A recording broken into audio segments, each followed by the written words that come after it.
social media doesn't have to be this dark cloud, this negative world where, it's everyone talks about just how bad it is all the time.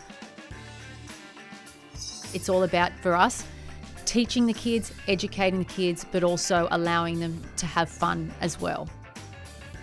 There's been times where we've had paparazzis outside of our house because of certain situations, or we're at the beach and they're taking photos of myself and the kids. That can be incredibly unflattering to me, to the girls. So if we put an image out there, it stops all that.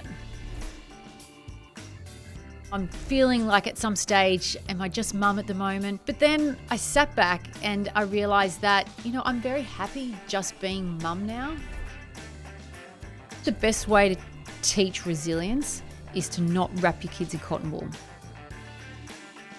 But we're really proud of how far we've come and that we just didn't give up along the way. I don't care what people say about me, about my husband, about us as a family, because it's their opinion, it's not fact. Candice Warner, welcome back to the Stella podcast. It's really nice to be back. I always love chatting to Stella and yourself, so it's good to be here. Well, the last time you and I sat down was, can you believe, was just over 2 years ago, ahead of the release of your memoir. Yep. And that was a really powerful conversation, but very raw. And I know there were a lot of tears there, and there can always be tears in a podcast. So there might be tears today, but the tone is a little bit different. Oh, that's nice. I'm nice because I'm not ready for tears, and I generally, when I talk about my family, that tends to happen. But I feel like today there's going to be no tears. And if they were, they'd be happy tears. That's right. Because it is Mother's Day today. Happy Mother's Day. Thank you. To yourself, Candice, and to anyone listening, reading, watching this who celebrates happy Mother's Day in one form or another. And you are on the cover of Stella today with your husband, David. Yes. And your 3 beautiful girls. Glorious way to mark Mother's Day. Everyone that's tried to get a family shot knows it's not always easy. It's never easy. You had props. There's yes. a bike. There's all sorts of things. We all know the old adage, never work with children or animals. Yes. There were no animals, although there was a dog wandering around the podcast studio out just a few minutes ago, Absolutely. wasn't there? How was the set? The set was amazing. It was so much fun, and it just suited our family and the 3 girls, to a T. We had bikes, we had tennis rackets, balls, hula hoops. That's no different to what our house is like, except I put my foot down. There's no skateboards or no bikes in our house. But look, it was so much fun. Trying to get that perfect family photo. Actually, we don't have many, or generally it's David and the 3 girls, because I'm the one behind the phone or behind the camera taking the photos of, all the cute things or all those moments. So I'm not usually in many of the family photos, to be completely honest. Well, there you go. Not only are you on the cover of the biggest magazine in the country this weekend, you finally got a shot where you're in frame as well. Yep. So that's a nice one. The girls are Ivy, Indy and Isla, are now 10, 9 and 5. Yes. I'd love to ask you a little bit about the family dynamic. Obviously, every season changes. You are very well known that you're an extremely close family, close-knit family, you and Dave, and the dynamic with the girls. As they're getting slightly older, how is that shifting, if at all? I think we're still incredibly close. David's away a lot. You think he retired from playing cricket for Australia, but currently he's in Pakistan, and then he's going to come home for 3 or 4 days, and then he's off to, I think it might be the Cayman Islands, and then from there he's England and America. So, he's still away a lot. So the girls are my best friends. We do everything together. Well, of course, they're still so very young, but I'm one of those mothers that love to be there, and I'm present, and I'm at school pickup, and I try to do it all because I love that, and I had parents like that. But the girls are so different. Ivy, who's 10, she's, the sensitive one, the one that's a little bit, has that soft touch. She's very responsible. I can rely on her for absolutely anything and everything. Indy, the middle child, is the joker, always making us laugh. She's silly, she's quirky, she's incredibly loving. And then we have Isla, who is the spitting image of David, and she's full of energy. From the moment she wakes up to go to bed at night, she is just on the go. She doesn't stop. She also is funny. She's a little bit of a lunatic, but the dynamic is all very different, but it's fun. You've spoken about how when you were growing up, you had a bit of tomboy energy to you, and Yes. then being the mother of 3 girls. How is that dynamic? Is there more feminine energy in the household that you would have anticipated when you were growing up yourself? I think the great thing about the girls is they're a real mixture. So I do see that tomboy side in them. They play football, they surf, obviously they play a lot of sports, but then I'll go home and they'll be doing each other's hair and, helping each other get dressed and say, I like this or I like that. And they do their skincare routines and all those kind of things that all the other young girls out there are doing. So I definitely see the feminine side of them and the real girly side and wanting their hair curled and braided. But then I do see myself in each and every one of the girls.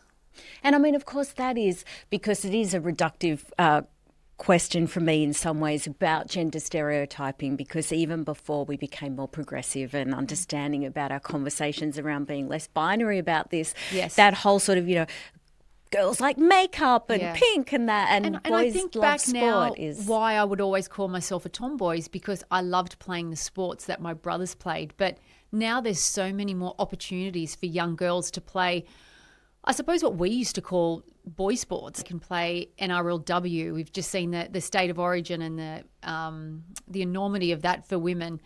And, they can play the AFL now. They can play, there's cricket. There's so much more on offer. But growing up, because I liked those sports, because my brothers played them, I thought, I was a tomboy. And I was.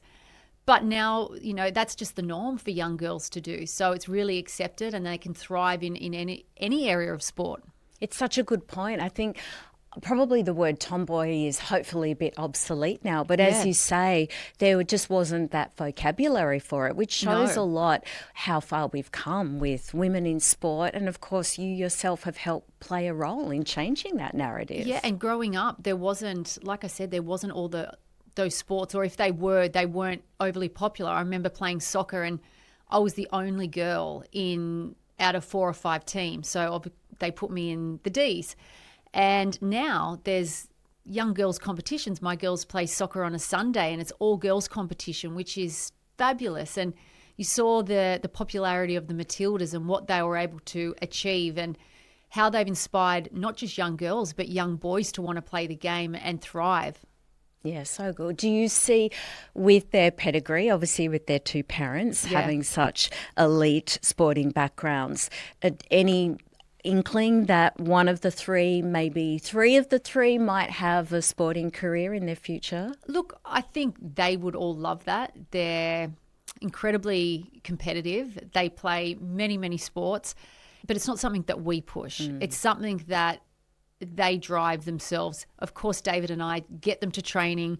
We support them. We do whatever we can to help them achieve their goals. But they're all really driven young girls, and I love that about them. They're the ones who are setting their alarms, getting up early, getting their school uniform or their tennis clothes out the night before. So, they are, I think if they keep putting in the hard work that they do, then possibly, because natural ability can only take you so far, but that hard work and that work ethic will take you so much further. So, look, I see that in them. I see their work ethic, their commitment, and if that's anything to go by, then I'm sure they'll have some sort of success. Whether they make it, to a professional level, who knows? But for us, that doesn't determine success.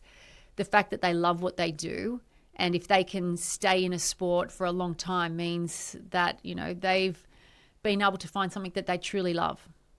The 3 girls, Candice, I really would love to chat to you a little bit about social media. I mean, it's a hot button issue of the last year. I think how all of us relate as adults with technology is an ongoing conversation, but it's particularly a big conversation around children and social media. And of course, there was legislation. And why this is such a fascinating thing, I think, for you and I to discuss here today is that your 3 daughters have an Instagram account called The Warner Sisters. It's managed by by you and Dave. It's almost got 200,000 followers at the time of recording. Can you tell me a little bit about that decision? Was that them angling to open an account? Did you have any reservations? Love to know how that conversation unfolded as a family. During COVID, David was really big on TikTok. Loved doing the dancing and just doing all the fun things that I suppose everyone else was doing. And the girls would quite often get involved in them. And I saw how much fun we were all having as a family. It would make us laugh. It brought us together on the weekends. We'd practice dances and do them. And the girls found a love of just, doing those dances. And then they've always been in the spotlight, whether it be with David on our Instagram accounts. We've never blurred their faces out or anything like that. So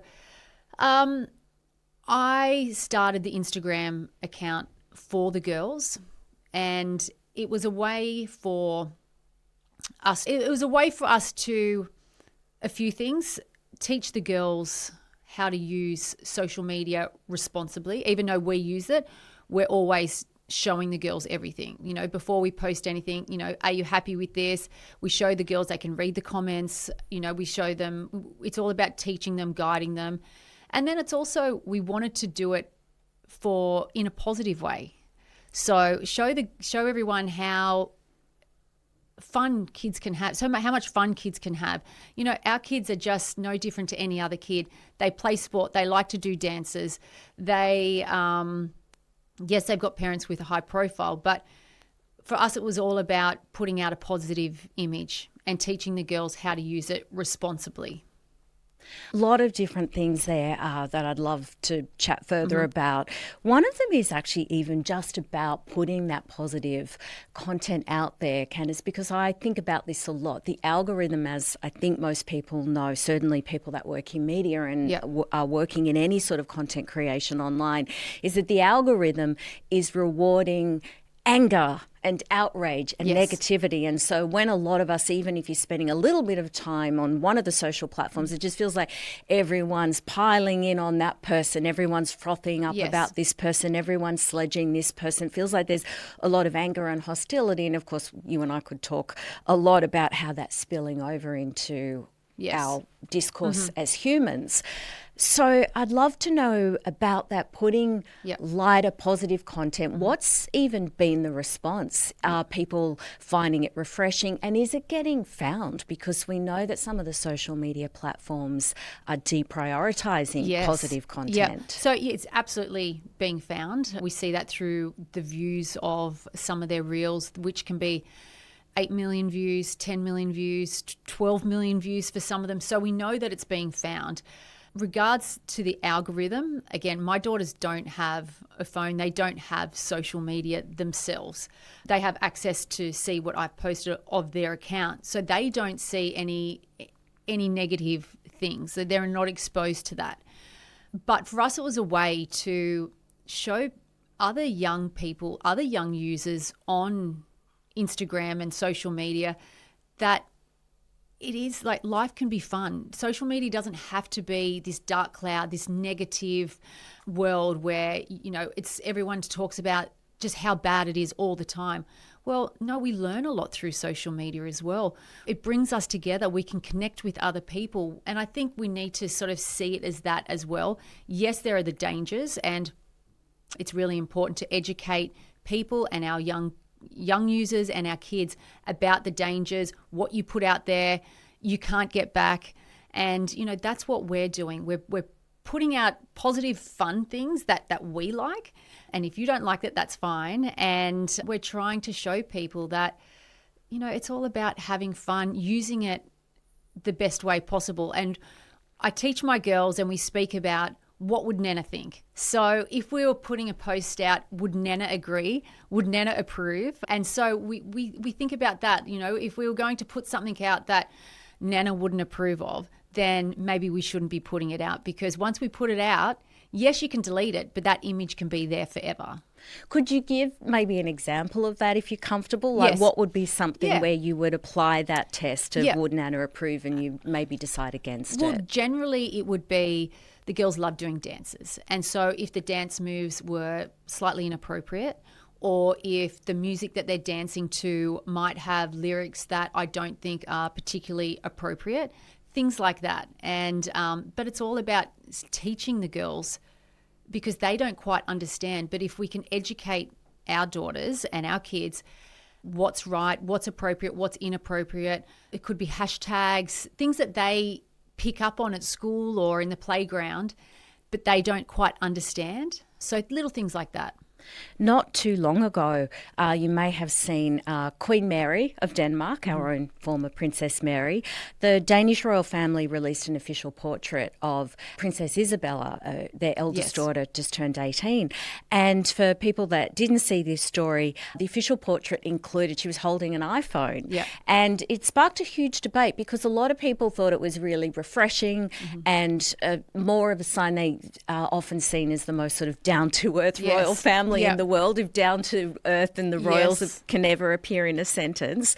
And something that, say, the British monarchy, you would definitely not expect to see that there. And then, of course, there were people saying, oh, this is a really sad reflection of the times. This is a bad message to send. We should be encouraging kids to be away from their devices.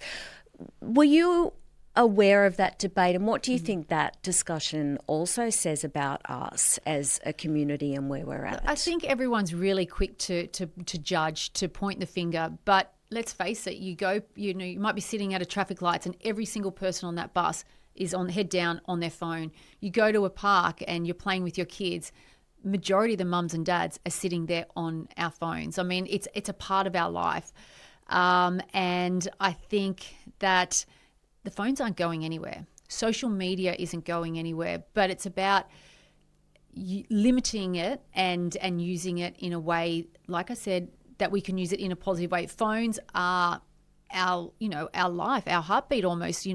That's how we connect. That's how we pay. Well, I pay my bills. I do all my emails. I do everything on my phone. But it's about, I think it's an addiction. But it's also, we've got to learn to sometimes just put it down, or be present with our kids, or present in an area, but they're not going anywhere. They're here to stay.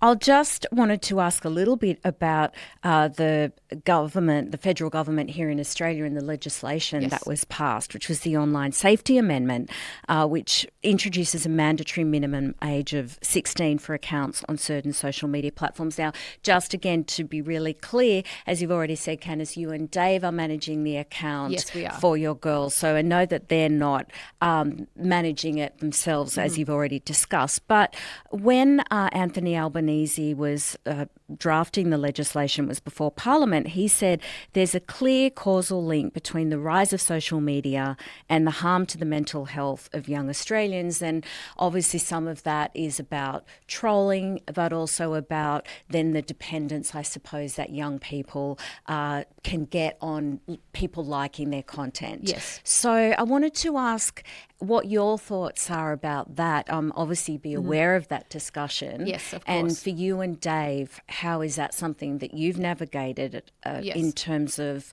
the girls seeing those comments? Yes. So I would say that in regards to the girls' account, 99.9% of the comments have all been positive.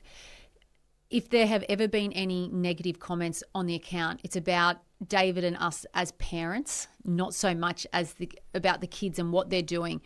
In regards to Anthony Albanese and what he's trying to bring in with the social media, I definitely support that, because, like you said, young people get dependent on the likes and they can get depressed, and the trolling, and we've seen that suicide happens from all this online trolling, and that's something that's very serious. So I definitely agree with that. But that's why we manage our accounts. Our girls don't have their own TikTok accounts. They don't have their own Instagram account, because I don't believe that young kids, because they are kids, have the mental capacity to deal with negativity. They don't have the emotional intelligence to deal with trolls. Even us as adults, we still don't. So I think it's a good thing Whether that means we have to shut the girls' account down, so be it. If that's the rule, if that's the law, then of course we abide by that. But for us, our social media is about teaching our girls how to use it responsibly, and that's why they have an input if what we show. That's why I teach them about ignoring negativity. What you do, we just delete the comments. Now you can completely turn off all comments. You can hide likes. There's so many different things you can do now, but it's all about, for us, teaching the kids, educating the kids, but also allowing them to have fun as well. Your explanation there, I think, has also answered some questions that I'm sure some people have put to you directly or listening to this might have, which is, well, obviously you being in the public spotlight for so long, I mean, since you were a teenager and first becoming an Iron Woman, and of course David Warner, of course, also a huge name for both of you.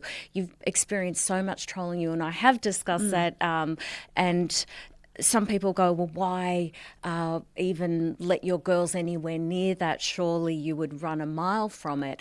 And it sounds to me, Candice, what you're saying is you feel this is helping you, you're empowering them, and for you, your approach is more actually it's there. Yes. So because almost of what we've been through, we're really on the front foot about this. Most definitely. And we have experienced trolling. We still experience it, whether it be a newspaper article or, there's people are always going to leave comments that aren't very nice, but you've got to also learn that that's life. And you've got to learn to, whether it happens face to face in life, you've got to learn to deal with it, to turn your back, or to walk away from a certain situation. And social media is going to be there, whether we like it or not. So for us, it's about teaching the kids. If this is what's happened, then delete it. Turn your comments off. Don't read it. Or teaching my kids that to be positive, to when they are at an age where they have their own social media accounts, how about we lift people up and we write comments on, if you are going to write a comment, you write something that's empowering, something that's going to make that person feel good, send some love rather than hate. And it's, again, if you just completely just block it out and say it doesn't exist, well, then I don't think you're teaching your kids how to use it properly. And it can be a real positive thing. And if you don't want to go on social media, don't. If you want to protect your kids in a way where you're not teaching them any life skills or anything about life, well, then you're letting your kids down. Okay, so for us, it's about teaching. It's about we're very protective of our kids. Again, they don't have their own social media account. They aren't old enough, so we see it all. We hear what everyone's saying, but for us, it's about letting them be kids. Also enjoying it. I'd love to ask you about the response, the negative and the positive. So both of them, because like I said, I just think it's a really interesting discussion. And sometimes public sentiment seems to be going in one direction on an issue. I think especially when there is, as we both acknowledge, is really valid conversation that we're all navigating as consumers of social media and creators ourselves, but also as parents. But the other side of people going, well, I do want to be on there and I want to actually turn the algorithm around, because if everyone that wants to put positive comment or get on there in a nice way goes away, well then, to put it in the most simple ways, the bad guys are going to win. Yes, yeah, exactly. And so if you can put something on that's going to make someone smile, someone laugh, someone feel something in their heart that they may have not have felt before, then, the more we can do that, like you said, the algorithms will change. So it's the content that you're watching obviously dictates your algorithm. So if you just flick through something, then that's going to go away. If you're going to sit there and watch it, that's what's going to start feeding your algorithm. So if I've got young girls that are, in a tennis tournament or they're at a soccer or they're doing a dance with their dad, then, I think that's for us, we find that fun, we find it cute, we find it, people obviously like seeing it. You mentioned a bit earlier about the judgment Yes. that's around. I often think the way that we judge other parents and the way that people parent, it's a competitive sport all of its own, and I'm speaking to somebody that knows more about competitive sport than most people in Australia in the literal sense. So I imagine speaking about this today, you would be bracing that there will be people coming out at you with their unsolicited opinions. Yes, but that's an opinion. So I don't care. I don't care what people say about me, about my husband, about us as a family, because it's their opinion. It's not fact. They don't know us. They're not, they will probably never even see us face to face. And if they do, please approach me and have a conversation. But yeah, go on. No, well, that you really have partly answered it, which was, as I said, I wanted to ask you about some of the positive response, and especially among younger girls, so your daughter's friends, how they're sort of responding, how they want to be engaging in social media, and then the response from parents that are saying, well, yes, I love this, and I also want to arm my kids with the knowledge, and I don't want to just retreat from the platform. So most of my daughter's friends have Instagram and TikTok, their own accounts, and they're 9 and 10. So they're seeing what my daughters are putting out there, and it's starting to change what they're posting.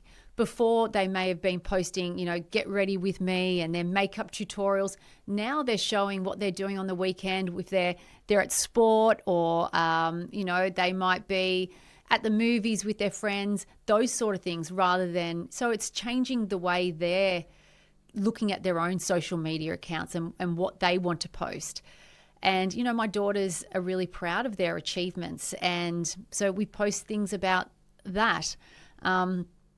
But mostly it's the parents are loving it, and they like the fact that their daughters or their sons are seeing my daughters getting outside, being active, and I think they're really well-rounded because of it all. And then on the other side of the discussion, of course, in the lead up to the federal government tabling that legislation, we saw a lot of campaigns about the lockout period, and a lot of high-profile Australians speaking out about social media and how they don't want children anywhere near it. And I'm sure that a lot of those people would be people that you would know in your social circle. Yes. And again, understand that what you and Dave are doing is not contradicting any of that, but it still would be out of step with some of those popular views that were being demonstrated by celebrities. Yeah, and a lot of those people, probably their kids have social media.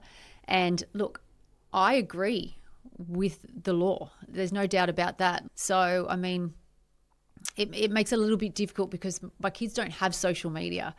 So that is very different. They're not accepting friends who they don't know. They're not engaging with people who are complete strangers. There's nothing like that. And I'm not here to defend their page, but I'm also here to say that, yes, it can be dangerous. And I truly believe that what Anthony Albanese is doing is the right thing to protect young kids and young adults from something that can be very dangerous. But we also have an obligation as a parent, who most parents have social media, is to teach our kids and people how to use it in a positive way, because there can be amazing positives from it. My mother's in her 70s and uses TikTok and absolutely loves it. She has learned so many new recipes. She has learned, so many, I suppose, natural medicines on what she can do to, help herself. So, I mean, there's some fabulous things out there. So let's just not all be doom and gloom about social media, because it's wonderful if we know how to use it correctly, and if we can empower people, or we can educate people, or we can make people smile or laugh. I think, and even before this most recent debate really ignited about social media usage among young people, a conversation that was quite prevalent, again, among other high-profile Australians, was running images of your children on social media. And as you said, you and Dave have always been careful, like very strategic and intentional. There's lots of guardrails about it, but obviously a lot of people decide, well, I'd rather that than, the paparazzi getting the shot. Yeah. So I'd like to ask you about that, Candice, because as you said, you and Dave don't block out the girls' images. No. And obviously some people I think would feel that it seems counterintuitive, but obviously, again, it's about you owning the narrative. And would I be right to say in some ways you feel like there's more privacy if you're the ones dominating, controlling the narrative? Well, that's right. I mean, there's been times where we've had paparazzis outside of our house because of certain situations, or we're at the beach and they're taking photos of myself and the kids. That can be incredibly unflattering to me, to the girls. So if we put an image out there, it stops all that, So there's some ways, of trying to stop certain situations, but we've never found a need to blank our kids' faces out or anything like that. We are incredibly protective of our girls. Don't get us wrong, but I don't see the need to. I mean, I'm not I don't feel like someone's going to come and kidnap my daughter if they know what school she's at. I'm not that type of parent. Like, you've got to live a little bit. Like, if just because we have a profile and my husband plays cricket, what are we supposed to just live behind four walls and never leave there and never let our kids be seen or heard? No. If it's good for us, it's good for our kids. And our kids are fine with that, and they're very happy, they're thriving, and it's up to the individual how they parent. And for us, it's about letting our kids be kids like any other kid, and they're happy, they're really happy young girls, and we just, yes, we're protective, but we're also realistic, in the world that we live in. When I mentioned that when you started to get a bit of media attention when you were as young as 14, 15, and were just beginning out as an Iron Woman, and you were photographed, say, in a newspaper at 14. I'd love to ask you about what your recollections of that, the excitement that came with that, but then also the pressure or the attention, wanted or unwanted, and what your memories are of that, and how you think that, what does it have in common with young people, of course, including your own three daughters, growing up in the social media era, and what is so different about it as well? The kids, well, they get a real buzz when they see themselves on the news or in a newspaper.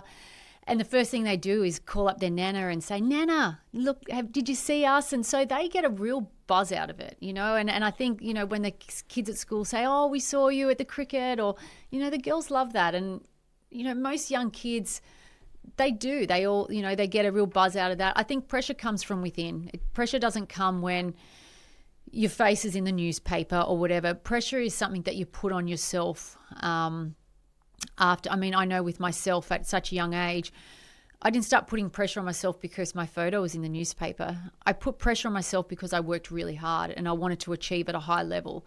So, pressure is sometimes a good thing. And my girls understand pressure. They play tennis 5-6 times a week. Most of the times in tennis you lose. Unfortunately, if in a tournament there's only ever going to be one winner. So tennis teaches you how to lose. It teaches you how to be resilient, how to keep turning up week after week when you may not have had a win. So, in regards to pressure, sometimes it's a good thing, but it's also something that you place upon yourself, not from anything that's on social media or in a newspaper.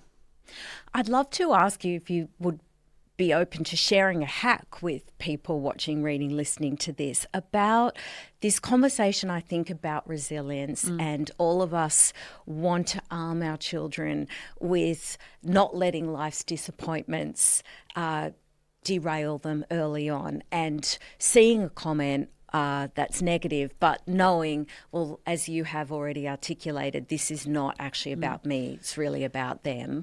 I know a lot of us as parents are struggling. We know we want to do that, and then we're like, well, how do we actually do that? I think the best way to teach resilience is to not wrap your kids in cotton wool, because so many times everyone wraps their kids in cotton wool or like in bubble wrap because they don't want them to get hurt. They don't want them to be disappointed.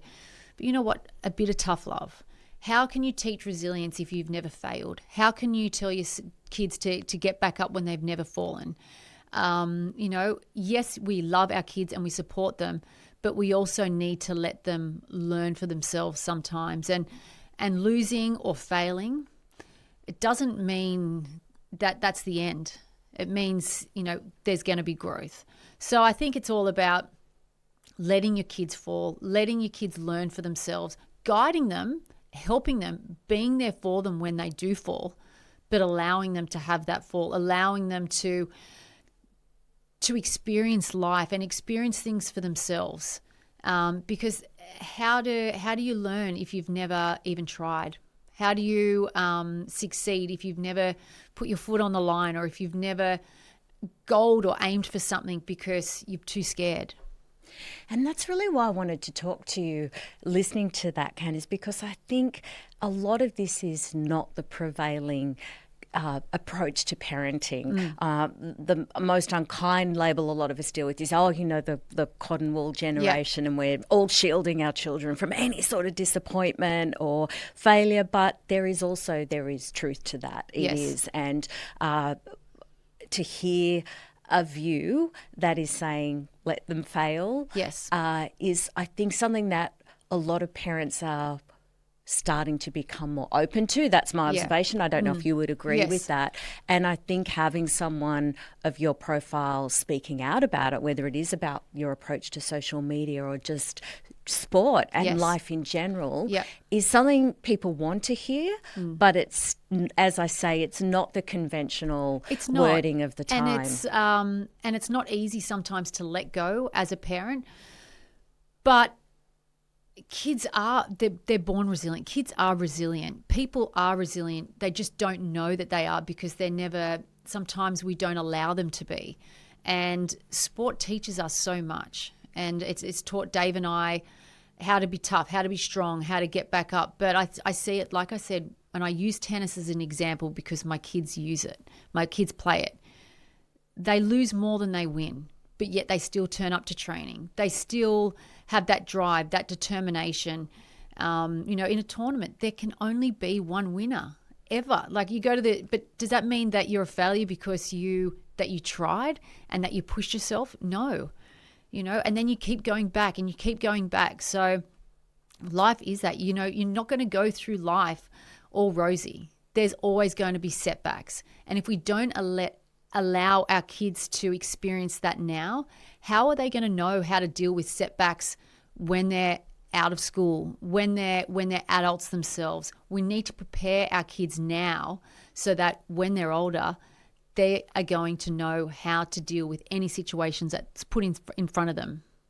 Let me throw forward a bit to the girls getting a little bit older then. I was asking you earlier, given their parents, whether there might be a sporting career in their future. The guest on the podcast last week was Tanya Hennessy, who is a content creator, and she and I discussed quite a bit about, how that was something that was called an influencer. And there are influencers, which is a very specific sort of part of the internet. But then people that are creating content in the way that so many people are, whether it's film or a book or a piece of art or a podcast, and then it's being shared and amplified across online platforms. And she also then has monetized that, and that is part of her business model. It's more complicated and nuanced role than an influencer.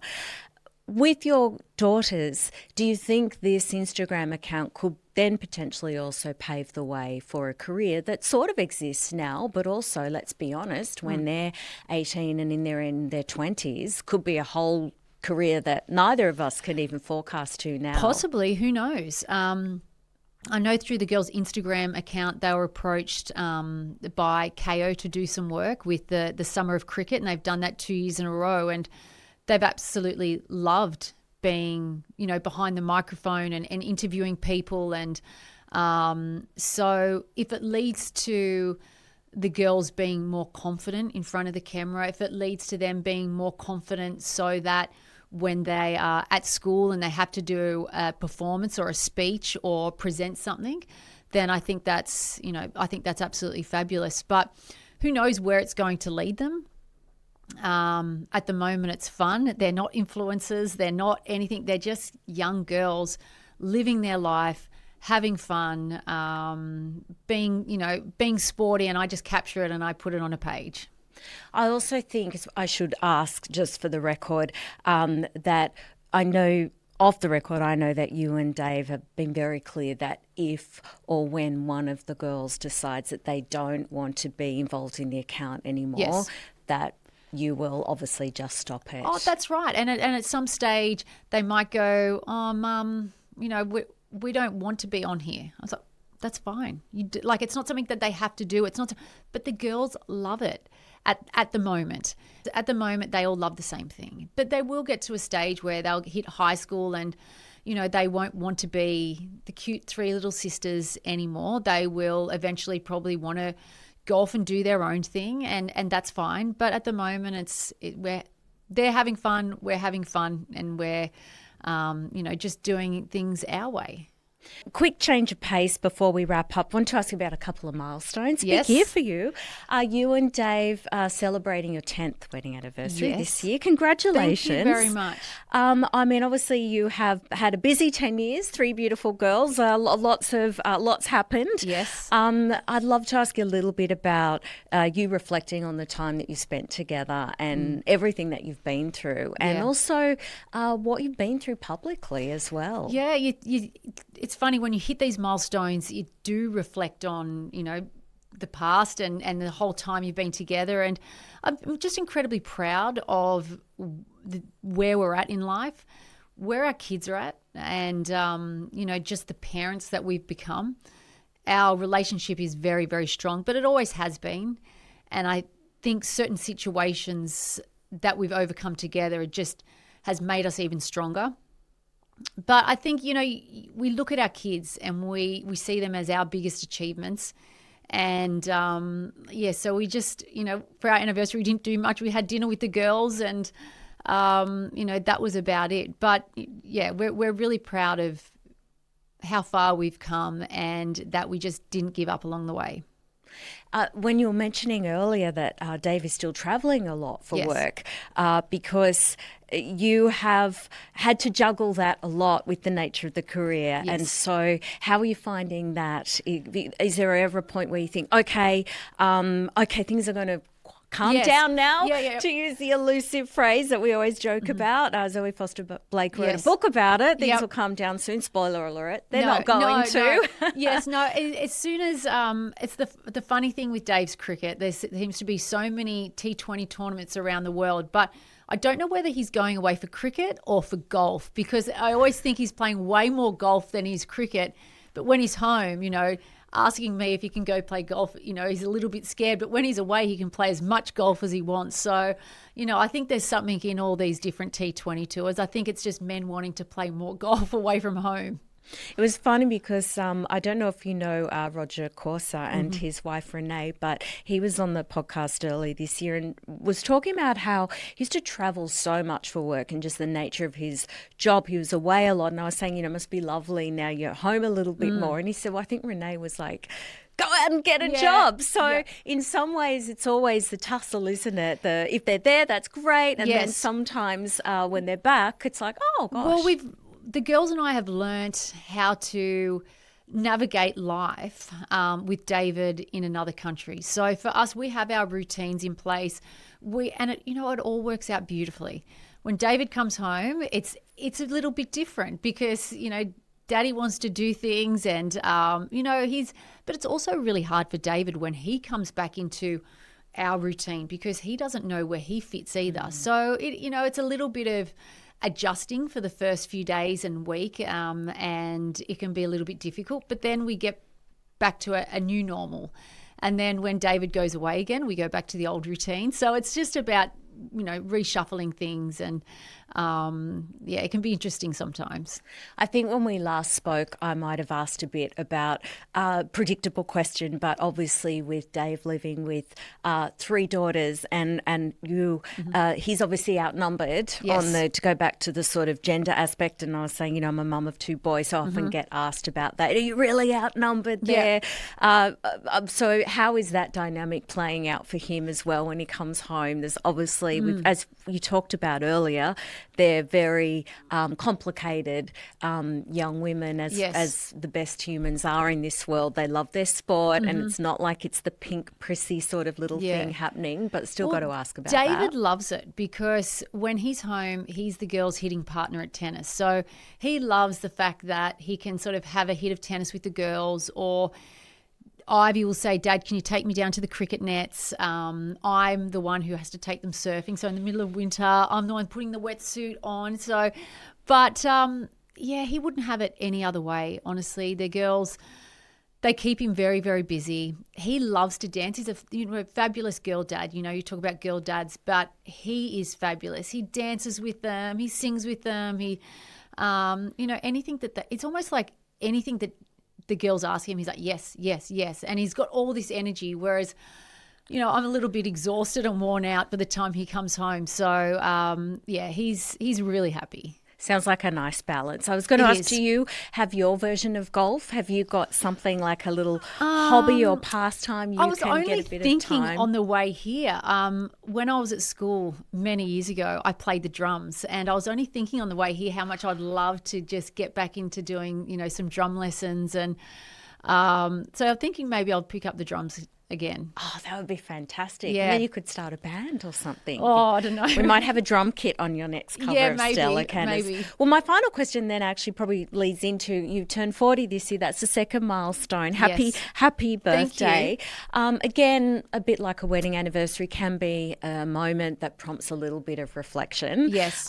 Don't know. Didn't get a drum kit, and that could maybe be a belated 40th birthday. What were your observations, particularly? I mean, obviously everyone has lived a life by the time they get to a 30 or a 40th or a 50th birthday, and of course beyond. But for you, where, as we've already touched upon, so much happened because you were working so young and you were so driven from a young age, and then you had the best and the worst of experiences in the spotlight. For you coming into your 40th, yes, how are you feeling about things? I feel good. In the lead up, I was, again, a bit reflective and thinking, where am I at now with my life and what do I want to achieve? Because I've always been, what do I want to achieve? What do I want to do?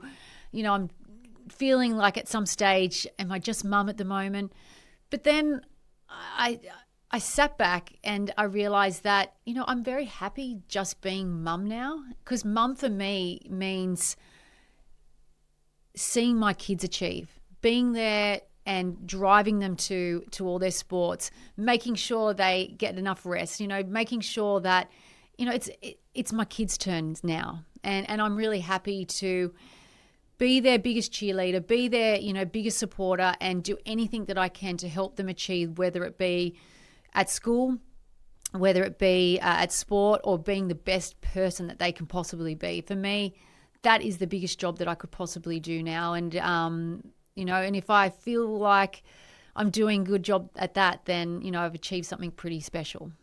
Well, little birdie told us, as in your manager, Sarah, Yes. actually, hope she doesn't mind me mentioning her, actually told us that you are the most hands-on mum she's ever seen. Yep. And she said, obviously, of all of the celebrities that she's worked with, there's no nannies. No. And again, there's no judgment here involved to Yep. any working women listening, working mums, including myself. But it is clearly what drives you and what gives you the most fulfillment in life. Absolutely. And I get that from my own parents. My parents worked really hard, really working class parents, but they were always there. They were always waking up early, making the lunches the night before, doing everything that, so many parents out there do. I'm no different to anyone else, but I want to be there and help them in their success in life.